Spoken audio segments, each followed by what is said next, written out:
ఈరోజు మీ జీవితంలో మీ మీద కలుగుతున్న దాడులు, మీరు అనుకుంటున్నారు what am my, let me tell you clearly, మీ తరం మొత్తంలో దేవుడు నిన్ను కోరుకున్నాడేమో. నీ తరం మొత్తంలో అందరిలో దేవుడు నిన్ను కోరుకున్నాడేమో. Maybe you are that Dothan place, the place of cross over. నీ లైఫ్ ఆ దోతాన్ అయ్యి ఉండొచ్చు. ఆ స్థలం ఏంటి?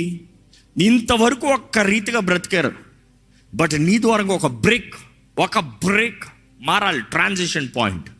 నిన్ను బట్టి, నీ ప్రార్థన బట్టి, మేబీ అపవాదికి నువ్వు మధ్యలో పడుతున్నావు. వాడు తరాల నుండి వెళ్తూ ఉన్నాడు, ఈడు మధ్యలో దూరి నా కార్యాలు చేయనోడు ఏంటి, ఈ వ్యక్తి ప్రార్థనల ద్వారా నా కార్యాలకు ఆటంగా పడుతున్నాయి. అందుకని మామూలు దెయ్యాలు పంపించాడంట. ఈ sending is best. But remember, ఎప్పుడైనా సరే అపవాది తన బెస్ట్ పంపించేటప్పుడు దేవుడు ఏం ఊరుకున్న దేవుడు కాదు.